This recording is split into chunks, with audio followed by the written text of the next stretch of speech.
Hello guys, welcome back. और आज हम लोग करने जा रहे हैं शायद इंडियन क्लाइमेट का आखिरी वीडियो। ठीक है। और इसमें हम लोग बात करेंगे ओवरऑल इंडिया में सीजन्स की। अगर बोर्ड के पर्सपेक्टिव से देखा जाए तो अभी पिछले लेक्चर में हम लोगों ने जो डिस्ट्रीब्यूशन ऑफ मॉनसून किया था वो सबसे ज़्यादा इंपॉर्टेंट चीज़ होती है। और बाकी इसमें से भी थोड़े बहुत क्वेश्चन आ जाते हैं, इसमें से शॉर्ट आंसर्स आ सकते हैं। बाकी तो कोई ऐसी इंपॉर्टेंट चीज़ है नहीं। इसमें जो इंपॉर्टेंट चीज़ थी वो पिछले पार्ट में थी। अगर आपको डिस्ट्रीब्यूशन ऑफ मॉनसून आता है तो कोई दिक्कत नहीं, और अगर नहीं आता तो आप जाके पिछला वीडियो देख सकते हैं। और अगर आपको इस चैप्टर की इन डेप्थ थॉरो नॉलेज चाहिए तो आप पूरी प्लेलिस्ट देख सकते हैं, उसमें 5 वीडियोज़ हैं। ठीक है। सो अब बिना ज़्यादा टाइम बर्बाद किए हम लोग स्टार्ट करते हैं अपना आज का टॉपिक, जो कि है सीजन्स। तो बचपन से हम लोग पढ़ते आ रहे हैं सीज़न सीज़न सीज़न। बचपन में हमारे लिए 2 सीज़न थे, एक समर था, एक विंटर था। ठीक। बड़े हुए तो यही 4 हो गए, इनमें 2 और ऐड हो गए। एक स्प्रिंग ऐड हो गया और एक ऑटम ऐड हो गया। अभी उसके बाद और इससे थोड़ा छोटे ही थे तब हमारे लिए 3 सीज़न थे। ठीक है। सबसे पहले हमारे लिए 2 सीज़न थे, समर विंटर। उसके बाद समर विंटर रेनी हो गए, फिर 5 हो गए, समर विंटर स्प्रिंग ऑटम रेनी। अब जो हम लोग पढ़ने जा रहे हैं वो शायद इसका फाइनल क्लासिफिकेशन है, जिसमें इंडिया के अंदर हम लोगों को 4 मेन सीजन्स पढ़ने हैं। ठीक। क्या क्या है? एक है समर सीज़न, दूसरा मॉनसून सीज़न, तीसरा रिट्रीटिंग मॉनसून, जब मॉनसून वापस आता है, ऐसे नॉर्थ ईस्ट मॉनसून। ठीक है। तीसरा है रिट्रीटिंग मॉनसून, और आखिरी वाला चौथा है विंटर सीज़न। ठीक। इनमें इम्पॉर्टेंट ये आप ये जान ले कौन सा कब से लेके कब तक एक्सटेंड करता है। तो ये वाला मार्च से मई तक, ये वाला जून से सितंबर तक। ठीक। ये रिट्रीटिंग मॉनसून जो है ये अक्टूबर से नवंबर तक, और जो विंटर मॉनसून है ये दिसंबर से लेकर के फरवरी तक। ओके। यहाँ तक तो किसी को कोई डाउट होना नहीं चाहिए, बिल्कुल सिंपल सी बातें थी। अब हमें जानना ये है कि कौन से सीज़न की क्या क्या मेन कैरेक्टरिस्टिक्स होती हैं, कौन से सीज़न में मेन क्या क्या चीज़ें होती हैं। ठीक है। तो सबसे पहले हम लोग बात करेंगे समर सीज़न की, जो कि मार्च से मई तक एक्सटेंड होता है। बताने वाली कोई चीज़ है नहीं, वही है कि गर्मी पड़ती है, कैसी पड़ती है, ऐसी वैसी सब कुछ। ठीक है।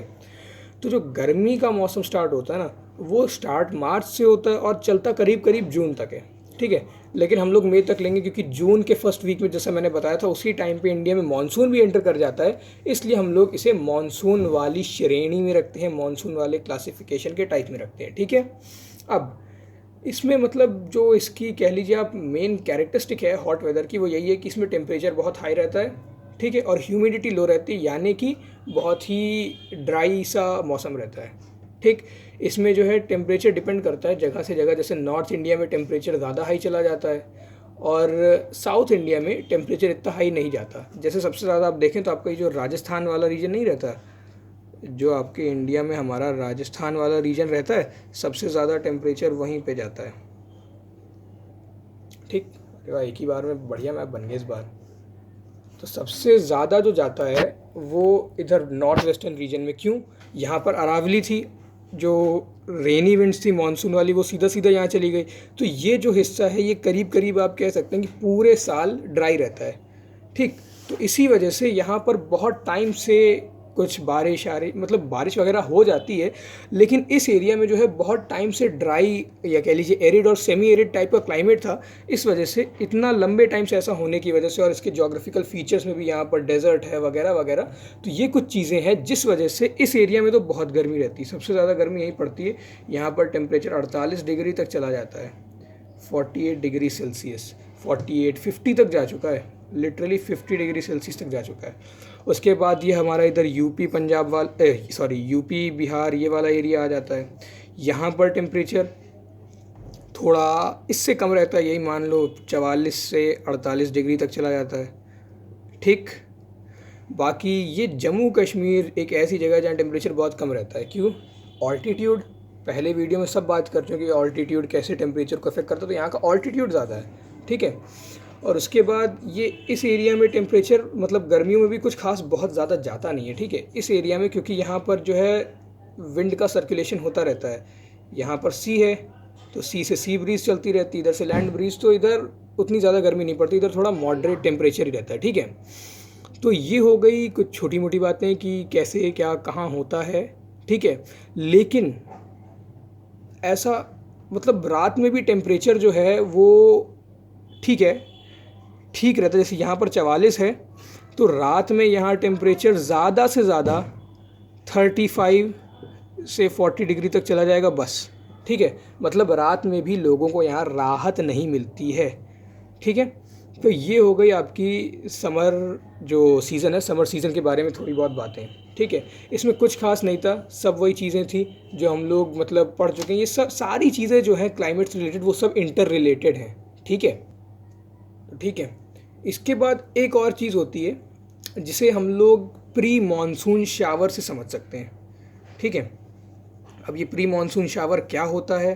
कुछ नहीं होता, ये जो है बस इसके नाम में मॉनसून आता है, इसका मॉनसून से या मॉनसून वाली विंड से बिल्कुल भी लेना देना नहीं है। क्यों नहीं है? क्योंकि ये जो प्री मॉनसून हमारा जो मॉनसून होता है वो हमारा ट्रेड विंड्स की वजह से होता है, ठीक है। जो भी मॉनसून विंड्स इंडिया में एंटर करती हैं उनकी वजह से होता है। लेकिन प्री मॉनसून शावर जो है उनसे बिल्कुल भी रिलेटेड नहीं है। कैसे नहीं है? देखो, मतलब बारिश जो है, मॉनसून आउटबर्स्ट जो सबसे पहला इंडिया में आता है वो फर्स्ट वीक ऑफ जून में आता है। लेकिन उसके पहले से ही यहाँ अप्रैल में, कहीं कहीं पे अप्रैल के एंड में या फिर मई के स्टार्टिंग में बारिश वगैरह चालू हो जाती है, ठीक है। मई के स्टार्टिंग में ही बारिश चालू हो जाती है। इसको हम लोग कहते हैं प्री मॉनसून शावर। क्या कहते हैं? प्री मॉनसून शावर, ठीक, यानी कि मॉनसून से पहले वाली वर्षा, ठीक। ये होती क्यों है और ये मॉनसून से क्यों रिलेटेड नहीं है? तो भैया ये होती कन्वेक्शनल रेनफॉल की वजह से। और आप कहोगे ये क्या नया टर्म घुसेड़ दिया, कन्वेक्शनल रेनफॉल।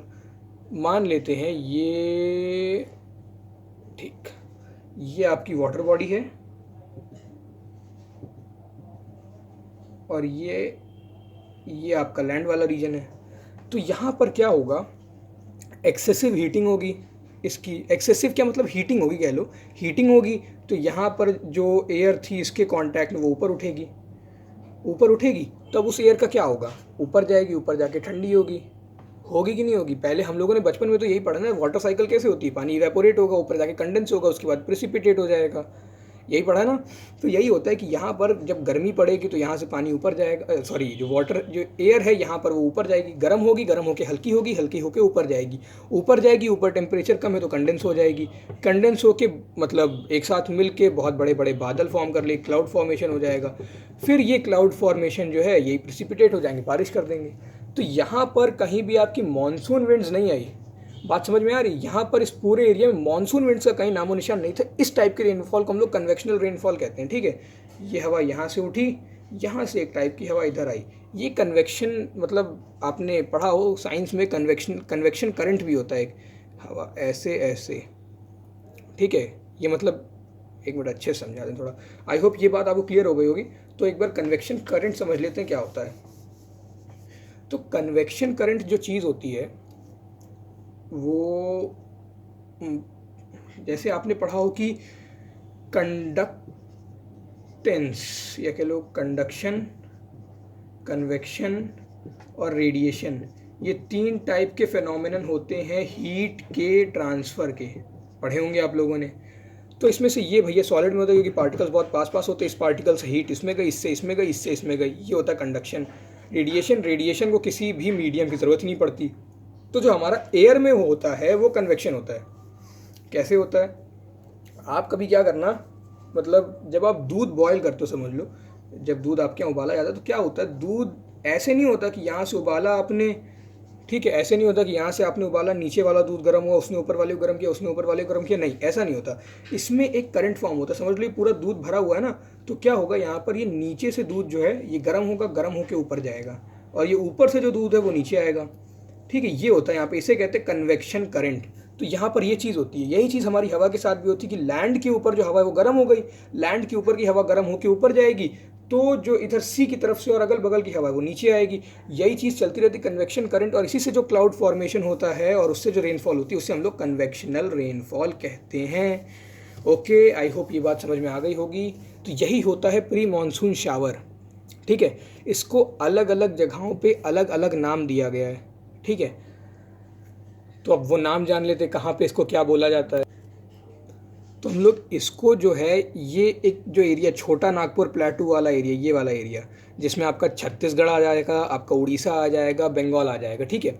इस एरिया में हम लोग इसी प्री मानसून शावर, ये जो मैंने इतना कन्वेक्शनल रेनफॉल वाला फिनोमेनन बताया, इसे हम लोग कहते हैं काल बैसाखी। चलो यहाँ लिख देते हैं, ठीक है। इसे हम लोग कहते हैं काल बैसाखी, ठीक। ये हम लोग कहते हैं इसी प्री मानसून शावर को यहाँ पे, ठीक। और इसी सेम चीज़ को इधर आसाम अरुणाचल वाले एरिया में आ जाओ, नॉर्थ ईस्ट स्टेट्स में आ जाओ, तो इसी चीज़ को हम लोग कहते हैं बारडोई चिल्ला। बारडोई, बस लिखने की जगह नहीं है यार, यहाँ नीचे लिख रहा हूँ, ठीक है। दोनों एक ही वर्ड हैं, ओके, कंफ्यूज मत होना, दोनों एक ही वर्ड हैं, बारडोई चिल्ला, ठीक है।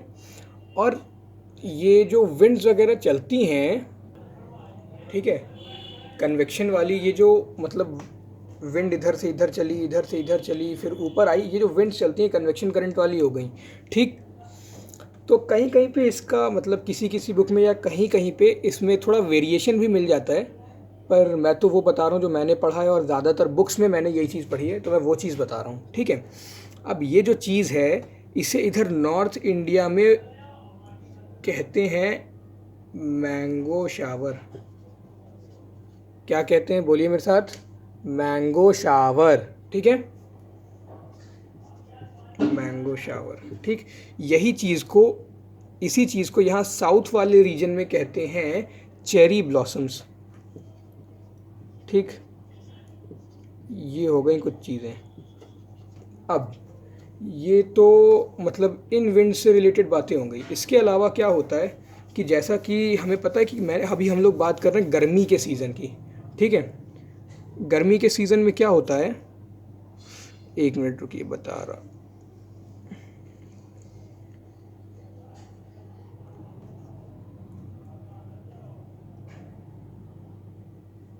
चलो छोड़ो, आई होप समझ में तो आ ही रहा होगा ना। तो गर्मी के सीज़न में मतलब इस एरिया में हीटिंग ज़्यादा होती है। जैसा मैंने कहा, ये जो एरिया है यहाँ पर बहुत हाई टेम्परेचर होता है, ठीक है। यहाँ पर क्योंकि यहाँ पर डेजर्ट एरिया है, तो यहाँ पर गर्मी पड़ती है, लेकिन यहाँ पर जो है रात में शार्प टेम्परेचर फॉल हो जाता है। मतलब कि अगर यहाँ पर दिन का टेम्परेचर 48 है, 48 गया, तो रात तक हो सकता है यहाँ का टेम्परेचर 30 तक पहुँच जाता है यहाँ पे। ऐसा भी होता है, क्योंकि मैं यहाँ रह चुका हूँ, इसलिए मेरे अपने एक्सपीरियंस से बता पा रहा हूँ कि यहाँ पर सुबह बहुत गर्मी रहेगी, इनफैक्ट रात को कंपैरेटिवली बहुत ठंडी हो जाती है, ठीक है। और यहीं क्योंकि यहाँ पर एरिड टाइप क्लाइमेट है और डेजर्ट वगैरह है, यहीं आप यहाँ आ जाओ प्लेन, इनकी बहुत तगड़े से हीटिंग होती है। जो यूपी वगैरह एरिया, यूपी प्लेन्स में जो आता है, इस एरिया की हीटिंग बहुत अच्छे से होती है गर्मियों में। क्योंकि अभी हम लोग बात कर रहे हैं गर्मी की, गर्मी स्टार्ट होती है मार्च से, हम लोग बात कर रहे हैं मई की। जब ये ख़त्म होने वाला होगा तब तक ये पूरा एरिया बहुत ढंग से गर्म हो चुका होगा। गर्म मतलब टेम्परेचर राइज मतलब लो प्रेशर। तो यहाँ पर क्या होता है कि यहाँ पर क्योंकि लो प्रेशर क्रिएट हो जाता है, तो आसपास की जितनी भी विंड्स हैं सब इसकी तरफ अट्रैक्ट होने लगती हैं, और इसीलिए यहाँ पर बहुत ही ड्राई और गर्म विंड्स चलती हैं। हर जगह से नहीं, मतलब कि ये तो मैंने दिखा दिया कि इसकी तरफ अट्रैक्ट होने लगती हैं। कहीं कहीं से विंड्स इसकी तरफ अट्रैक्ट होने लगती है जिनको लो प्रेशर नहीं मिल रहा होता, और वो इसके मुकाबले हाई प्रेशर पे होती हैं, ठीक है। तो वो विंड्स इसकी तरफ अट्रैक्ट होने लगती हैं, और यहाँ पर फिर आती है लू। आपने सुना होगा ये वर्ड लू। ये इंग्लिश वाला बाथरूम वाला लू नहीं है, ये लू है हिंदी वाला लू, या कह लीजिए जो हमारे यहाँ पे पीरियोडिक विंड चलती है गर्मी के मौसम में। ये इस विंड की कैरेक्टरिस्टिक क्या है, बस ये कैरेक्टरिस्टिक है कि ये इंडिया की एक पीरियोडिक विंड है जो कि गर्मियों के मौसम में चलती है। बहुत ही ड्राई और हॉट विंड्स होती हैं, ठीक है। तो ये हो गई ये बात, बस इतना ही पढ़ना है हमें समर के बारे में। समर के बाद अगली चीज़ आ जाती है मानसून। तो भैया मानसून के बारे में कह भी मत देना मेरे से कुछ, मैंने बहुत अच्छे से मानसून बताया पीछे, ऐसा मेरे को लगता है। अब आपको समझ में आया हो ना आया हो ये तो आप ही बता पाएंगे कि कितना अच्छा पढ़ा है मैंने, पर मैंने अपना बेस्ट देने की पूरी कोशिश की थी, ठीक है। तो अगर उसमें कोई डाउट हो तो आप ज़रूर कमेंट्स में पूछ सकते हैं, नहीं तो फिर मैं आपसे एक चीज़ पूछूंगा।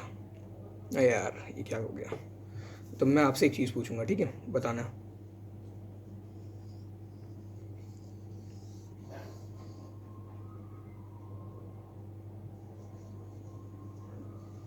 सपोज़ ये इंडिया है, ठीक है। अब मेरे को ये पूछना था आपसे कि यहाँ पर मुंबई है, यहाँ पर कोई और महाराष्ट्र का सिटी ले लेते हैं, जैसे चलो पुणे ले लिया, ठीक है। यहाँ ये पुणे है, ये मुंबई है, ठीक। दोनों के बीच कोई खास बहुत ज़्यादा डिस्टेंस नहीं है, ठीक है, पास ही पास में एक ही स्टेट में लाई करते हैं। यहाँ पर 200 सेंटीमीटर रेनफॉल होता है, यहाँ पर 50 सेंटीमीटर रेनफॉल होता है, ठीक। इसका आंसर पता आप लोगों को? नहीं पता? ऐसा होना तो नहीं चाहिए, वैसे बताया तो था मैंने यार। थोड़ा सा लॉजिक लगाएं, थोड़ा सा अपनी प्रीवियस नॉलेज को रिकॉल करें तो आपको याद तो आ ही जाना चाहिए। चलिए वीडियो पॉज करिए, थोड़ा सा सोचिए। चलो 3 2 1, ज़्यादा टाइम के लिए वीडियो पॉज कर सकते हैं, ठीक है। अब मैं बताता हूँ ऐसा क्यों। मैंने आपसे कहा था कि यहाँ पर पूरे में वेस्टर्न घाट्स होते हैं, इधर से विंड्स चलती हैं, विंड्स इधर हिट करती हैं, ये विंडवर्ड साइड होता है, इधर ज़्यादा बारिश होती है ना, बताया था ना मैंने।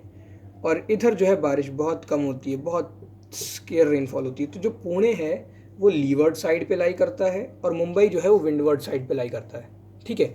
वेस्टर्न घाट्स के विंडवर्ड साइड पे, यानी कि जहाँ बारिश होती है उस वाले साइड पे मुंबई लाई करता है, और वेस्टर्न घाट्स के उस वाले साइड पे जहाँ बारिश कम होती है, यानी कि लीवर्ड साइड, या फिर इसी को हम रेन शेडो जोन भी कहते हैं, यहाँ पर पुणे लाई करता है। इसलिए यहाँ पर 200 सेंटीमीटर रेनफॉल है, यहाँ पर 50 सेंटीमीटर रेनफॉल है। अब इससे आपका एक छोटा सा नॉलेज टेस्ट हो गया होगा कि ऐसा क्यों होता है, आपको पता चल गया होगा, ठीक है। अब बाकी ये सब तो हम लोग पढ़ ही चुके हैं, जितनी भी बाकी की चीज़ें आती हैं, प्रेशर, विंड्स, प्रेसिपिटेशन, यहाँ पे टेम्परेचर कंडीशन वगैरह। लेकिन हाँ एक चीज़ होती है कि समर में जो टेम्परेचर होता है उसके मुकाबले बहुत ही शार्प डिक्रीज़ होता है टेम्परेचर में इन द मानसून सीज़न। कैसे? मानसून में जो है करीब करीब एवरेज टेम्परेचर 5 से 8 डिग्री सेल्सियस तक गिर जाता है, ओके। अभी इसके बाद अगर हम लोग किसी चीज़ के बारे में, हाँ तो मैंने आपको पिछले वीडियो में एक मतलब इसका ब्रीफ इंट्रोडक्शन के पूरा डिटेल्ड बता दिया था कि मानसून कैसे आता है। अब मैं वही चीज़ एक मैप के थ्रू आप लोगों से खुद करवाऊँगा, ठीक है। ये देखिए, ये एक मैप है, इंडिया का मैप है, ठीक है। क्लाइमेटिक कंडीशन, सॉरी जुलाई के टाइम का मैप है, मतलब जुलाई में इंडिया में कैसी कंडीशन रहती है, ओके। यहाँ पर है टेम्परेचर की बात, तो कहाँ पे कहाँ कैसे ज़्यादा टेम्परेचर होता है। ये जो आपको मतलब एरोज़ दिख रहे हैं छोटे छोटे, ये सारे विंड के डायरेक्शन हैं। जुलाई में हम लोगों को क्या आता है? मॉनसून। तो मॉनसून में ये जितनी भी दिख रही सारी आपकी मॉनसून विंड्स हैं, ठीक है। अभी देखें अगर, तो ये सबसे कम टेम्परेचर बिलो, ये पर्पल वाला, ये इधर इधर और इधर रहता है। किस लिए रहता है आप सबको पता होना चाहिए, ऑल्टीट्यूड के डिफरेंस की वजह से। इस एरिया में जो है ऑल्टीट्यूड हाई होता है, इसलिए टेम्परेचर कम होता है। सबसे ज़्यादा टेम्परेचर कहाँ होता है? तो सबसे ज़्यादा टेम्परेचर आपका इस एरिया में होता है। क्यों होता है? क्योंकि यहाँ पर अरावली भी बारिश नहीं करता, यहाँ पर एरिड और सेमी एरिड टाइप का क्लाइमेट रहता है, और यहाँ पर डेजर्ट टेरेन भी रहती है। यहाँ पर आपका थार डेजर्ट है, ठीक है, राजस्थान वाला। उसके बाद बाकी के ये बीच बीच में हैं, आप इनको ध्यान से देख सकते हैं। आप चाहे तो मतलब मैंने ऐसे लगा रखा है, आप चाहे तो इसको पॉज करके आराम से देख सकते हैं कि एग्जैक्टली क्या है। और एक दिन मैंने आपको आइसोबार लाइंस के बारे में बताया था, तो ये आइसोबार लाइंस है जो सेम प्रेशर वाली जगहों को ऐसे ऐसे ऐसे ऐसे कनेक्ट कर रही हैं, ठीक है। I hope this is clear. तो अब इसके आगे हम लोग करेंगे रिट्रीटिंग मानसून और विंटर सीज़न, ठीक है।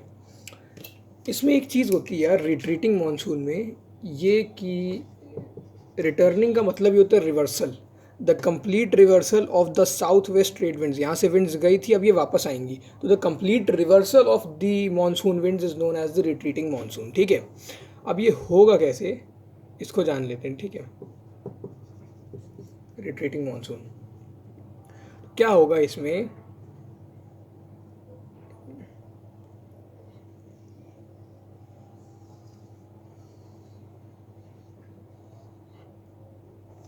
सपोज ये इंडिया है,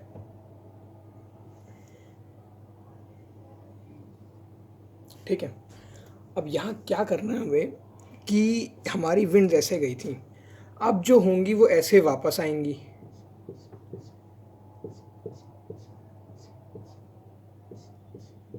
वो इंडिया में अंदर नहीं घुसती हैं, इनफैक्ट इधर भी नहीं आती हैं, वो इधर ही बाहर से निकल जाती हैं, ठीक है। कहीं कहीं पे यही चीज़ जो है वो कुछ इस तरीके से भी बनी होती है। ये थोड़ा कंफ्यूजिंग एरिया है, मैं भी इसमें पहले थोड़ा कंफ्यूज हुआ था, ठीक है। कहीं कहीं पे यही चीज़ ऐसे दी होती, यहाँ से ऐसे, कहीं कहीं पे कुछ लोग, कहीं आपने पढ़ा हो, किसी ने आपको ऐसे ही बताया हो कि ये नॉर्थ वेस्ट से स्टार्ट होती हैं और ऐसे जाती हैं, ठीक है, कि ये नॉर्थ वेस्ट से स्टार्ट हुई, लेकिन इनका नाम नॉर्थ ईस्ट इसलिए है क्योंकि यहाँ से आने के बाद ये ऐसे आ जाती हैं और ये जो विंड्स हैं इनका डायरेक्शन ये है। और ठीक है, एक मिनट रुकना ज़रा, अभी अच्छे से दिख रहा होगा, ठीक है। तो मैं ये कह रहा था कि ये जो विंड्स हैं इधर से चली, ठीक, इसके बाद ये यहाँ मुड़ गई। तो कुछ लोग या कहीं कहीं पे आपने ये भी पढ़ा होगा कि वो कहते हैं कि विंड्स यहाँ से चालू हुई, लेकिन इनका नाम नॉर्थ ईस्ट इसलिए है क्योंकि विंड्स यहाँ पर आके ऐसे हो गई। और किसी भी विंड का डायरेक्शन निकालने के लिए सिंपल से उस विंड पे एक ऐसे कर दो, ठीक है। ये नॉर्थ, साउथ, ईस्ट, वेस्ट, ठीक। अब जिस ये इस तरफ चल रही, तो जो भी इसकी टेल है इसको पकड़ लो, और ये टेल कहाँ पे, नॉर्थ ईस्ट में लाई कर रही थी, नॉर्थ ईस्ट विंड्स, ठीक है। कुछ लोग ऐसा भी कहते हैं, लेकिन इन दोनों बातों में थोड़ा सा डिफरेंस होता है, ठीक है।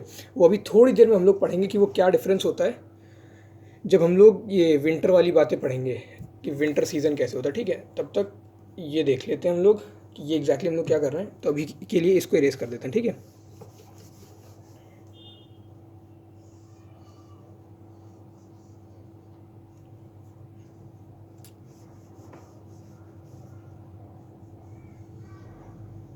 ठीक है, सपोज़ ये इंडिया है, ठीक है। मैं बार बार यही बोल रहा हूँ, सपोज़ कि ये इंडिया, तो कर लिया करो, ठीक है। यहाँ से अब हमारी विंड्स यहाँ से आ रही हैं, इतना अंदर भी नहीं घुसती वैसे ये।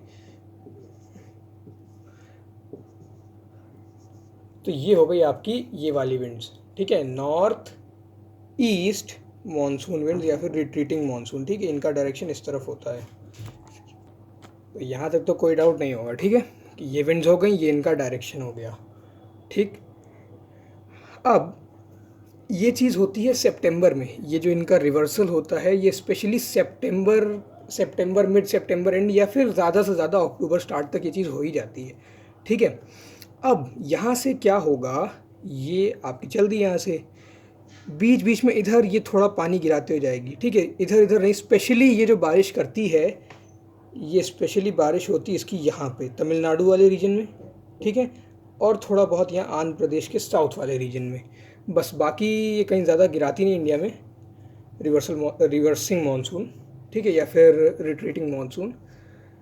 बस इतना ही था रिट्रीटिंग मानसून के बारे में। यहीं पे एक और फिनोमिनन होता है जिसको हम लोग अक्टूबर हीट कहते हैं। क्या कहते हैं? अक्टूबर हीट। ये क्या होता है, अक्टूबर से नवंबर में एक ट्रांजिशन फेज़ आता है, जब अक्टूबर में थोड़ा मतलब हल्का गर्मी का मौसम धीरे धीरे बिल्कुल ड्राई विंटर में कन्वर्ट हो रहा होता है, ठीक है। तो ये हो जाता है आपका रिट्रीटिंग मानसून, ठीक। रिट्रीटिंग मानसून क्या होता है एक बार फिर से जान लेते हैं कि रिवर्सल या complete reversal of the monsoon winds from the north eastern direction is known as the retreating monsoon. ये ज़्यादा मतलब सितंबर एंड या अक्टूबर तक स्टार्ट हो जाता है, ठीक है। अक्टूबर तक स्टार्ट हो जाता है, फिर पूरा अक्टूबर ये ऐसे खिंचता जाता है, पूरा अक्टूबर चलता है, ठीक है। अक्टूबर में स्टार्ट हो जाता है, अक्टूबर या सितंबर एंड में, ठीक। और फिर अक्टूबर से नवंबर के बीच एक ट्रांजिशन फेज़ होता है हॉट रेनी से ड्राई विंटर सीजन में, उसी को हम लोग अक्टूबर हीट भी कहते हैं। That is it. अब तो एक बार मैंने आपको फिर से एक बार समरी दे दी है, अब तो आपको आई होप समझ में आ ही गया होगा। अब क्या होता है, जैसे हम लोगों ने बात की थी कि गर्मियों के टाइम पे इस एरिया में एक लो प्रेशर जनरेट होता है, ठीक है। अब धीरे से क्या होता है, वही लो प्रेशर जो है धीरे धीरे इस इलाके में आ जाता है, और जब यहाँ पर लो प्रेशर आता है, इधर इस वाले एरिया में लो प्रेशर आता है, जब यहाँ लो प्रेशर आएगा इधर इधर, तो यहीं से फिर आपका साइक्लोन एंटर करते हैं, बताया था ना मैंने। और स्पेशली ये जो साइक्लोन है बे ऑफ बंगाल से एंटर करते हैं, जैसे अभी माहे वगैरह, माहे, और मतलब कह लीजिए एक साल में एक या 2 साल में एक साइक्लोन तो आ ही जाता है, ठीक है। 2 साल में कम से कम एक साइक्लोन तो आ ही जाता है। क्यों? क्योंकि यहाँ पर लो प्रेशर क्रिएट हो गया, तो एक साइक्लोनिक सर्कुलेशन फॉर्म होता है, उसकी वजह से एक साइक्लोन आ जाता है, और वो साइक्लोन भी यहाँ पर करीब 100 सेंटीमीटर 50 सेंटीमीटर रेनफॉल करके ही जाता है। तो ये हो गई कुछ बातें रिट्रीटिंग मानसून से रिलेटेड। अब आखिरी चीज़ पे हम लोग आ जाते हैं, जो कि है इस चैप्टर का and that is the winter season.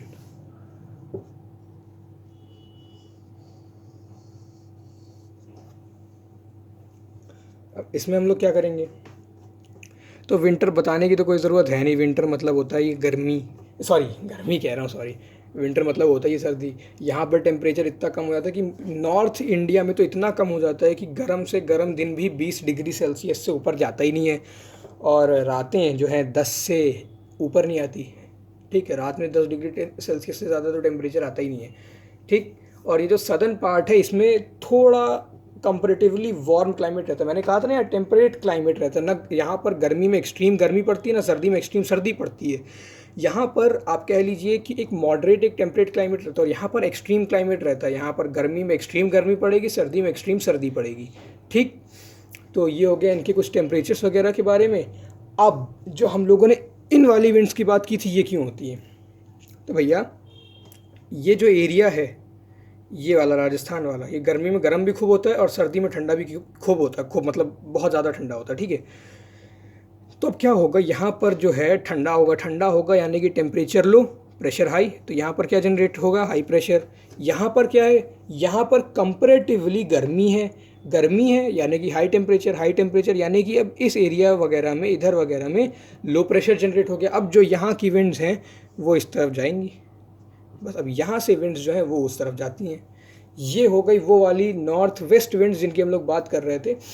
और साथ ही साथ क्योंकि यहाँ पर एक लो प्रेशर होता है, तो ये तो इंडिया के अंदर की विंड हो गई जो कि नॉर्थ वेस्ट की साइड से इधर जा रही थी। इसके अलावा जो ग्लोबल विंड्स होती हैं, एक यहाँ पर मतलब इसी टाइम पे यहाँ पर एक विंड अपर नहीं, लोअर एयर में सर्कुलेशन हो रहा होता है नॉर्थ ईस्ट ट्रेड विंड्स का। ठीक है, नॉर्थ ईस्ट ट्रेड विंड्स, वही 23.5 वाली विंड्स, जो नॉर्थ ईस्ट ट्रेड विंड्स होती है उनका इस एरिया में सर्कुलेशन हो रहा होता है, उनको यहाँ पर लो प्रेशर मिलता है, इसलिए वो सारी विंड्स यहाँ चली आती हैं।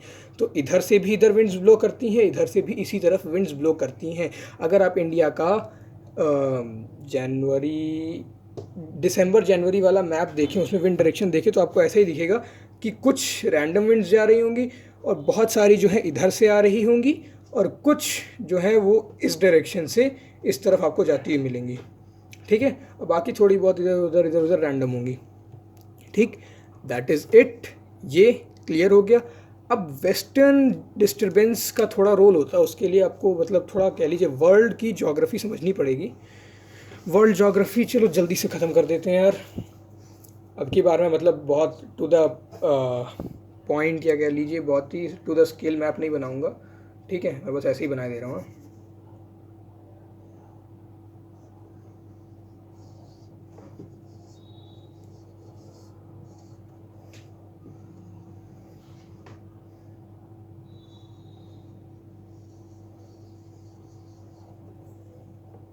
इसमें मेन हमें जो काम है वो अफ्रीका और इंडिया से ही है। बेकार में मैंने यार ये अमेरिका वगैरह बना दिया, छोड़ो इसको इरेज कर देते हैं, सिर्फ अफ्रीका और इंडिया ही बना देते हैं।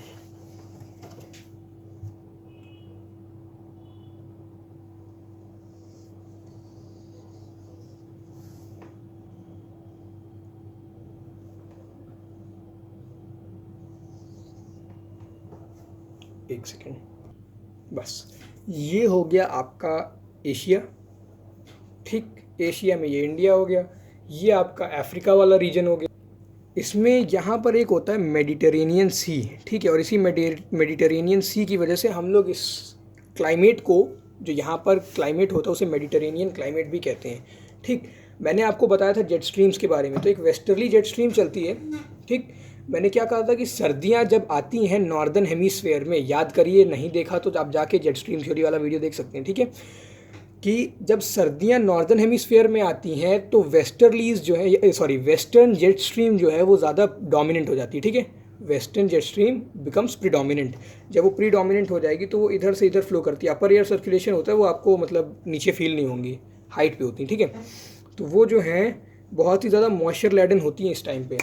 याद हो अगर आपको, तो मैंने यही सारी चीज़ें बताई थी कि जब 22 दिसंबर के आसपास जब पूरा का पूरा सन साउथ में चला जाता है, सदर्न ट्रॉपिक ऑफ कैंसर के ऊपर शाइन कर रहा होता है, तब ऊपर इस साइड में 35 to 30 डिग्री नॉर्थ के आसपास तक, इतनी नीचे यानी कि पोल से लेकर के 35 डिग्री नॉर्थ तक, 35 डिग्री नॉर्थ तक ये जो आपकी विंड्स हैं वेस्टर्ली जेट स्ट्रीम, ये एक्सटेंड हो जाती हैं। ठीक है, मतलब इतनी ऊपर से इतना नीचे तक आ जाती हैं जब सन सदर्न हेमिस्फीयर में अपनी गर्मी बरसा रहा होता है।